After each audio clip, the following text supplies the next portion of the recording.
Bulletin अगले आधे घंटे में देश और दुनिया की हर खबर होगी सीधी सपाट रफ्तार से भरी कट अंदाज में। सबसे पहले आपको दिखाते हैं पांचवें चरण के मतदान में जनता ने लोकतंत्र के पर्व में बढ़ चढ़कर हिस्सा लिया। 61% वोटिंग की खबरें आ रही हैं, लेकिन पश्चिम बंगाल से एक बार फिर वही तस्वीरें आई।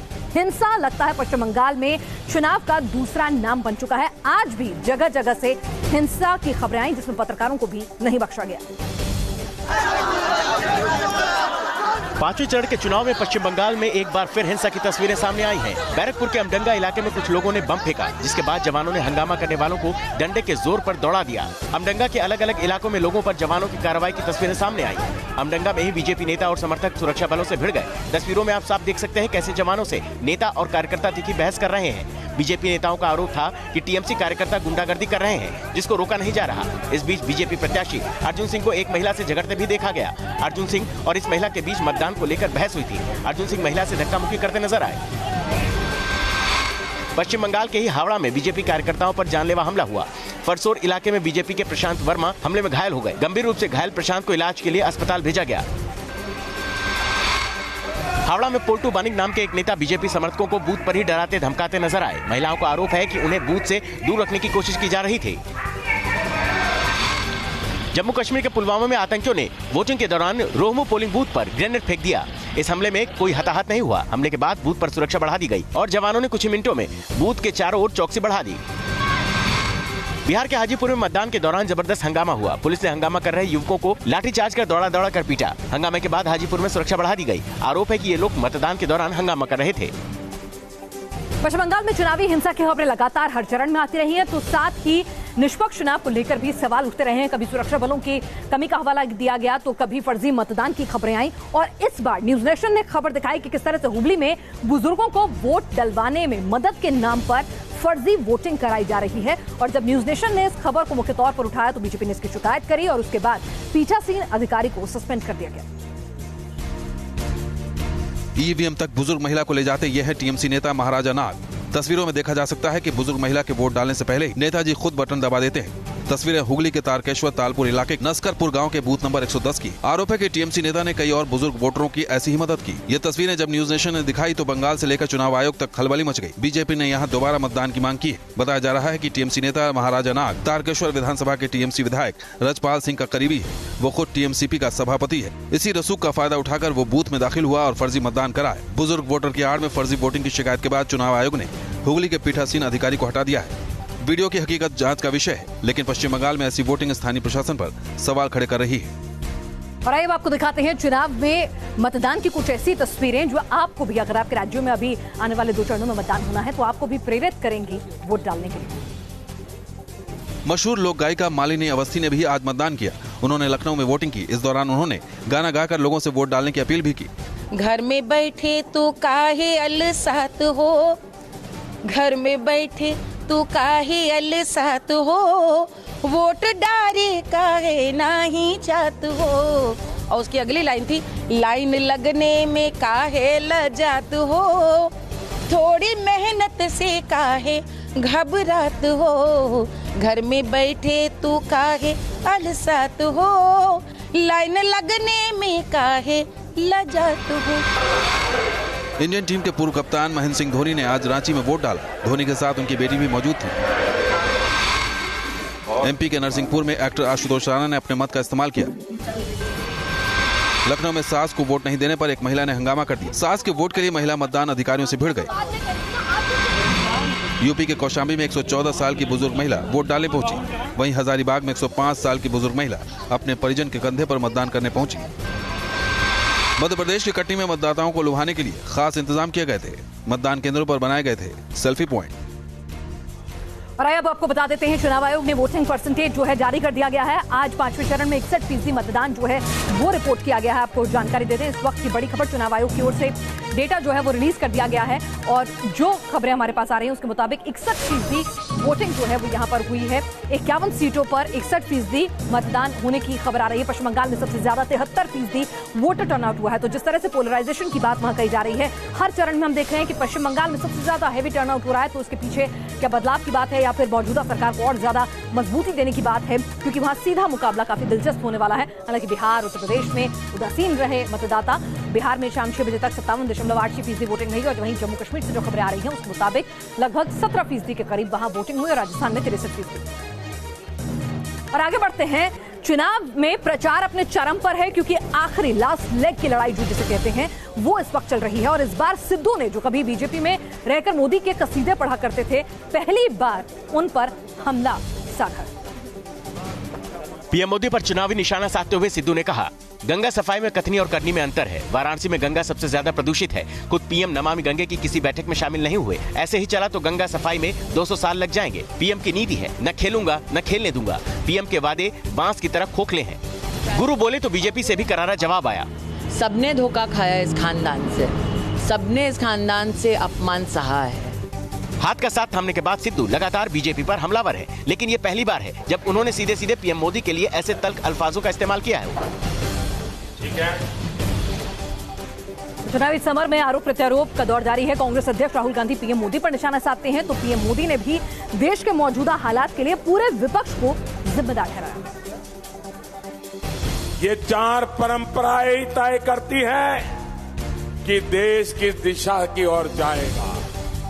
पहली है नामपंथी, दूसरी वामपंथी, तीसरी दाम और दमनपंथी और चौथी विकासपंथी। हिंदुस्तान ने रिंग में एक बॉक्सर डाला, नरेंद्र मोदी 56 इंच की छाती वाला बॉक्सर रिंग में उतरा, छोटे दुकानदारों को पकड़ा और वो मारे मुंह पे एक नोटबंदी, दूसरा को प्रसिद्ध है। हिंदुस्तान के दुकानदार बैठ गए। दिल्ली में 7 सीटों की लड़ाई के लिए आम आदमी पार्टी पूरी ताकत झोंक रही है। पहले गठबंधन की बेमेल कोशिश नाकाम रही और उसके बाद अब उसके विधायक एक एक कर उसका साथ छोड़ रहे हैं। और देवेंद्र सहरावत जो हैं, बृजवासन से जो विधायक रहे हैं आम आदमी पार्टी के, वो अब बीजेपी में शामिल हो गए, तो सवाल उठने लाजमी है। यह है देवेंद्र सिंह सहरावत। सहरावत आज बीजेपी में शामिल हुए। दिल्ली में केंद्रीय मंत्री विजय गोयल और विजेंद्र गुप्ता की मौजूदगी में सहरावत ने बीजेपी का दामन थामा। देवेंद्र सिंह सहरावत बिजवासन विधानसभा सीट से विधायक हैं। आप छोड़ने के पीछे सहरावत ने अरविंद केजरीवाल पर उपेक्षा करने और हाशिए पर डाले जाने का आरोप लगाया। ग्रामीण क्षेत्र में जो मैं काम करता था वो सब दरकिनार करके मुझे एक कोने में जो है रख दिया गया, पूरी तरह से प्रताड़ित किया। 3-4 विधायक लगाए मेरी विधानसभा में मेरे खिलाफ काम करने के लिए। मेरी विधानसभा में दिल्ली सरकार के जो भी फंक्शन होते थे, मुझे उस किसी फंक्शन में नहीं बुलाया जाता था। बता दें कि देवेंद्र सहरावत को कुछ महीने पहले आपने प्राथमिक सदस्यता से निलंबित कर दिया था। पार्टी ने उन पर पार्टी विरोधी गतिविधियों में शामिल होने का आरोप लगाया था। सहरावत से पहले आम आदमी पार्टी को छोड़कर अनिल वाजपेयी भी बीजेपी में शामिल हुए थे। उसके अंदर बीएसएफ से बर्खास्त सिपाही तेज प्रताप का नामांकन जो है वाराणसी से रद्द कर दिया गया। उसके बाद अब वो सुप्रीम कोर्ट का दरवाजा खटखटा रहे हैं और उनके लिए जिरह का काम करने वाले हैं प्रशांत भूषण। तेज बहादुर यादव एक बार फिर चर्चा में हैं। वाराणसी संसदीय सीट से नामांकन रद्द होने के बाद वो सुप्रीम कोर्ट की शरण में पहुंच गए हैं। उनका आरोप है कि समाजवादी पार्टी के उम्मीदवार के रूप में उनके नामांकन को गलत आधार पर रद्द किया गया। अपनी ओर से उन्होंने सभी दस्तावेजों को जमा कराया था। इसके बावजूद पीएम मोदी को फायदा पहुंचाने के लिए उनके नामांकन को रद्द कर दिया गया। समाजवादी पार्टी के उम्मीदवार के रूप में नामांकन दाखिल करने के पहले तेज बहादुर यादव ने वाराणसी संसदीय सीट से निर्दलीय उम्मीदवार के रूप में भी नामांकन किया था।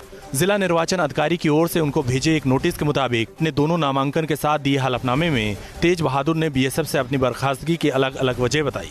इसके साथ ही उनसे बीएसएफ की ओर से एनओसी जमा करने का भी निर्देश दिया गया था। नोटिस में उन्हें 1 मई तक अपना जवाब दाखिल करने का वक्त दिया गया था, लेकिन जिला मजिस्ट्रेट के मुताबिक वे निर्धारित समय तक अपना जवाब दाखिल नहीं कर सके। फानी तूफान के बाद तबाही का जायजा लेने के लिए प्रधानमंत्री नरेंद्र मोदी आज ओडिशा पहुंचे और नवीन पटनायक के साथ उन्होंने हवाई सर्वेक्षण किया। लेकिन जिस तरह से प्रधानमंत्री नरेंद्र मोदी ने नवीन पटनायक और उनकी सरकार के कामकाज की तारीफ की, उसके बाद कई कयास लगने लगे।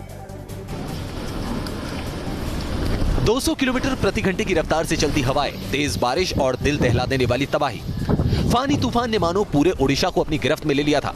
फानी के उतरने के बाद पीएम मोदी ने तूफान प्रभावित इलाकों का हवाई दौरा किया और हवाई दौरे से ली गई तस्वीरें बता रही थी कि फानी ने ओडिशा को तहस नहस कर दिया। पीएम मोदी ने सभी एजेंसियों के राहत कार्यों की भी सराहना की, जिसके चलते फानी तूफान में जानमाल की हानि कम से कम हुई। फानी तूफान के आने से पहले ही 10 लाख से ज्यादा लोगों को प्रभावित इलाकों से निकाला गया था। राहत बचाव के लिए 9000 से ज्यादा रसोई चलाई गई थी और राज्य और केंद्र की एजेंसियों के हजारों वॉलंटियर तूफान से दो हाथ करने के लिए जुटे थे। और आइए आपको बताते हैं, पाकिस्तान अपनी नापाक हरकतों से बाज नहीं आ रहा है। सीज फायर का उल्लंघन कर वो सिविलियन जो इलाके हैं, रिहायशी इलाके, उनको भी टारगेट करने से गुरेज नहीं कर रहा, जिसका नतीजा ये हुआ है कि कश्मीर घाटी के कई सेक्टर्स में सीमा से लगे हुए स्कूल्स को बंद करना पड़ा है। बच्चे पढ़ाई से इस वक्त महरूम हैं। रविवार को ऐसी ही तस्वीरें पुंछ और राजौरी से सामने आई थी, जब पाकिस्तानी फौज ने युद्ध विराम का उल्लंघन किया। पाकिस्तानी फौज ने बमबारी की, जिसका जवाब भारत के जवानों ने दिया। पाकिस्तान की गोलीबारी के चलते राजौरी में बॉर्डर के नजदीक रहने वाले बच्चों को घरों में ही कैद रहना पड़ा। सर, जड़ी पाकिस्तान से शेलिंग आती है वो नीचे 5 किलोमीटर तक दूर जाती है अंदर, और उसमें इतने घबराई जाती है आदमी के, मतलब हमें यहाँ की शेलिंग का तो मतलब होता नहीं, क्योंकि वो तो बॉर्डर में होती है, लेकिन पाकिस्तान की शेलिंग जो आती है वो बहुत ज़्यादा हमारे खतरे न उसमें होती है, क्योंकि मतलब हमारे बच्चे उसी से डरते हैं, हमें बहुत दिक्कत होती है। स्कूलों पर ताले पड़े रहे और बच्चे घरों के अंदर किताब खोलकर पढ़ते नजर आए। आंकड़ों के मुताबिक 2019 में अब तक पाकिस्तान 130 से ज्यादा मौकों पर सीज फायर का उल्लंघन कर चुका है। और भारतीय नौसेना की ताकत में होगा इजाफा। स्कॉर्पियन क्लास सबमरीन आईएनएस वेला जल्द ही भारतीय नौसेना के बेड़े में शामिल होगी। क्या कुछ इसकी कुव्वत होगी, खासियत होगी, आप भी जानिए सामरिक लिहाज से कितनी महत्वपूर्ण है। श्री गणेशाय नमः। ओम स्वस्ति न इंद्र वृद्धश्रवः। तिरंगे के रंगों में सजी धजी आईएनएस वेला जब मझगांव डॉक लिमिटेड में उतरी तो हर तरफ जश्न का माहौल था। ये जश्न था शक्ति का, क्योंकि इस डॉकिंग के साथ ही आईएनएस वेला के सभी टेस्ट पूरे हो गए। आईएनएस वेला स्कॉर्पियन क्लास की पनडुब्बी है और इसके कमीशन होने के साथ ही नेवी के बेड़े में 4 स्कॉर्पियन क्लास पनडुब्बियां हो जाएंगी। आईएनएस वेला के बाद 2 और स्कॉर्पियन क्लास सबमरीन भारतीय नेवी को मिलनी है। जाकिर नाइक का पीस टीवी बैन हो गया है। चौतरफा दबाव वो झेल रहा है। अपनी गतिविधियां उसके जो टीवी की हैं वो संदेह के घेरे में हैं और अब जाकिर नाइक जो है सोशल मीडिया को सहारा बना रहा है लोगों को बरगलाने का, उनसे फंडिंग इकट्ठा करने का। इस चेहरे को पहचान बताने की जरूरत नहीं। कट्टरपंथी विचारधारा को हवा देने वाला फरार जाकिर नाइक सोशल मीडिया के जरिए अपना जहर फैला रहा है। जाकिर नाइक ने अपने सोशल मीडिया पर जो पोस्ट किया है उसे गौर से देखिए। यहाँ लिखा है, पीस टीवी को पैसा डोनेट कीजिए और ऊपर वाले के सामने 70,000 गुना फायदा हासिल कीजिए। पोस्ट से साफ है कि जाकिर अब सोशल मीडिया के जरिए चंदे की उगाही में जुटा हुआ है। जाकिर नाइक सोशल साइट्स पर लोगों को वर्गला रहा है। सोशल साइट्स पर ही वो जिहादी स्कीम भी चला रहा है। एजेंसीज अब जाकिर नाइक के सोशल साइट्स के फॉलोअरों की जांच कर रही हैं और खास तौर पर उन लोगों की लिस्ट बनाई जा रही है जो जाकिर नाइक से चैटिंग या फोन कॉल के जरिए संपर्क में हैं। आपको बता दें, भारत के बाद बांग्लादेश और अब श्रीलंका में भी जाकिर के पीस टीवी को बैन कर दिया गया है, लेकिन मलेशिया में फरारी काट रहा जाकिर नाइक दूसरे जरियों से अपनी कट्टरपंथ की फैक्ट्री चला रहा है। बेंजामिन नेतन्याहू ने चुनाव जीतने के बाद अपनी पॉलिसीज और अपने इरादे साफ कर दिए हैं। जिस तरह से हमास ने इजराइल पर रॉकेट दागे तो इजराइल ने जवाब में मिसाइल दाग दी। कुछ इस तरह से रविवार को इजराइल का कहर फिलिस्तीन पर टूटा। दरअसल हमास ने इजरायली क्षेत्रों में रॉकेट दागे थे। हमास के रॉकेट अटैक की चपेट में आकर सरहद में लगे इलाकों में नुकसान हुआ था। हमास के हमलों के जवाब में इजराइल ने मिसाइलों का इस्तेमाल किया। इजराइल ने दावा किया है कि रॉकेट और मिसाइलों के निशाने पर हमास था, लेकिन इन हमलों में 10 स्थानीय नागरिक भी मारे गए। पूरे गाजा में मातम पसर गया। रॉकेट हमलों के कुछ ही देर बाद इजरायली फौज ने गाजा से लगी सीमा में टैंक भी उतार दिए। टैंकों का आना सीधा पैगाम था कि इजराइल बड़ी कार्रवाई का इरादा रखता है। हालात बिगड़ते देख फिलिस्तीनी अथॉरिटी और इजरायली सरकार के बीच अस्थायी युद्ध विराम हो गया, लेकिन नई ताकत के साथ साथ नेतन्याहू को देखकर लगता है कि वो हमास पर कोई बड़ी कार्रवाई करेंगे। और आइए वक्त हो गया दुनिया की तमाम अहम खबरों को फटाफट अंदाज में जानने का। वर्ल्ड कट खबरें हैं कि चीन के शिनजियांग प्रांत में रमजान पर प्रतिबंध लगा दिया गया है। दरअसल शिनजियांग में बड़ी तादाद में उइगुर मुसलमान रहते हैं, जिन पर चीन की सरकार पिछले 5 साल से दमन चक्र चला रही है। इसी दमन चक्र के चलते शिनजियांग में इस बार रमजान पर भी अलग अलग तरीकों से रोक लगाई गई है। आपको बता दें कि 10 लाख से ज्यादा उइगुर मुसलमान इस वक्त भी सरकारी कैंप्स में कैद हैं। वेनेजुएला के बाद अब पड़ोसी मैक्सिको में राजनीतिक संकट गहराने लगा है। मैक्सिको की राजधानी में हजारों की तादाद में लोग सड़कों पर निकले और राष्ट्रपति के इस्तीफे की मांग की। दरअसल वेनेजुएला की तरह मैक्सिको की अर्थव्यवस्था भी तेजी से चरमरा रही है। मैक्सिको में महंगाई तेजी से बढ़ी है, साथ ही सरकारी फौज का दमन चक्र भी, जिसके विरोध में जनता सड़कों पर उतर आई है। अमेरिकी राष्ट्रपति डोनाल्ड ट्रंप ने चीन के खिलाफ नई आर्थिक जंग का ऐलान कर दिया है। ट्रंप ने धमकी दी है कि अगर चीन ने व्यापार नीति नहीं बदली तो अमेरिका $200 बिलियन तक की ड्यूटी बढ़ा सकता है। अमेरिका पहले भी चीन के कई उत्पादों पर ड्यूटी बढ़ा चुका है। इराक की सरकार ने मशहूर मोबाइल गेम पबजी पर बैन लगा दिया है। सरकार की दलील है कि पबजी के चलते नौजवानों के अंदर हिंसात्मक प्रवृत्ति बढ़ रही थी, जो राष्ट्रीय सुरक्षा के लिए खतरा बन सकती थी। इसी वजह से पबजी को पूरे देश में बैन कर दिया गया है। और श्रीलंका के नेगोम्बो शहर में हिंसक झड़पों की खबर आ रही है। दरअसल आतंकी हमले के बाद वहां पर स्थानीय लोगों में और मुस्लिम समुदाय के बीच में, स्थानीय सिंहली लोगों में और मुस्लिम समुदाय के बीच में टकराव की स्थितियां लगातार उत्पन्न हो रही हैं, जो वहां की सरकार के लिए एक चुनौती बन गया। ईस्टर बम धमाकों से श्रीलंका अब तक उभरा भी नहीं था कि बम धमाकों का असर श्रीलंकाई समाज पर नजर आने लगा है। नेगोम्बो शहर में सामुदायिक हिंसा की खबरें आ रही हैं। सोशल मीडिया पर कई ऐसे वीडियो पोस्ट किए गए जिनमें नेगोम्बो के हालात नजर आ रहे हैं। वीडियोस में नजर आता है कि कैसे रात के अंधेरे में सड़कों पर भीड़ एक दूसरे पर हमला कर रही है। रात को नेगोम्बो के कुछ इलाकों में हिंसा भड़की थी, जो तड़के सुबह तक जारी रही। नेगोम्बो वही शहर है जो साल 2014 में भी सामुदायिक हिंसा का शिकार हुआ था। साल 2014 में हुई हिंसा में सैकड़ों दुकानों और घर जला दिए गए थे और कुछ लोग घायल भी हुए थे। हालात काबू से बाहर होते देख श्रीलंकाई सरकार ने नेगोम्बो में केंद्रीय सुरक्षा बलों को तैनात कर दिया है। Team news nation. रायबरेली से एक हादसे की तस्वीरें आपको दिखाते देते हैं, जो दिल दहला देने वाली हैं। किस तरह से एक बाइक और बस के बीच में टक्कर होती है और उसके बाद बस में आग लग जाती है और बस कुछ ही मिनटों में धू-धू कर जलकर खाक हो जाती है। सड़क पर खड़ी बस अचानक धू-धू कर जलने लगी। जिसने भी इन तस्वीरों को देखा वो हक्का बक्का हो गया। मामला रायबरेली का है, जहां सड़क पर एक बस और बाइक की टक्कर हो गई। टक्कर होने के बाद जैसे ही बस आगे बढ़ी तो एक धमाके के साथ बस में आग लग गई। तस्वीरों में आप देख सकते हैं कि कैसे कुछ ही पलों के अंदर बस मानो आग के गोले में तब्दील हो गई। आग की लपटें इतनी तेज थी कि किसी ने बस के नजदीक जाने की हिम्मत नहीं की। शुक्र इतना था कि वक्त रहते मुसाफिरों को बस से निकाल लिया गया था। काफी देर तक बस यूं ही जलती रही। बस का शीशा, सीट, सब कुछ जलकर खाक हो गया और जब तक दमकल कर्मी पहुंचे तब तक उनके सामने सिर्फ राख बची थी। और सीबीएसई के 10वीं के परिणाम आज 3 बजे घोषित कर दिए गए। एक बार फिर लड़कियों ने बाजी मारी है। पिछली बार के मुकाबले जो रिजल्ट है वो 4% बेहतर हुआ है। जो सफल हुए उन्हें बधाई, जो असफल हुए वो निराश ना हो, मेहनत करते रहे। सीबीएसई के 10वीं के नतीजे जब सामने आए तो एक चेहरा सुर्खियों में बना रहा। नाम है सिद्धांत पेनोगरिया। नोएडा के सिद्धांत पेनोगरिया ने 500 में से 499 नंबर हासिल कर मानो सारे रिकॉर्ड तोड़ दिए।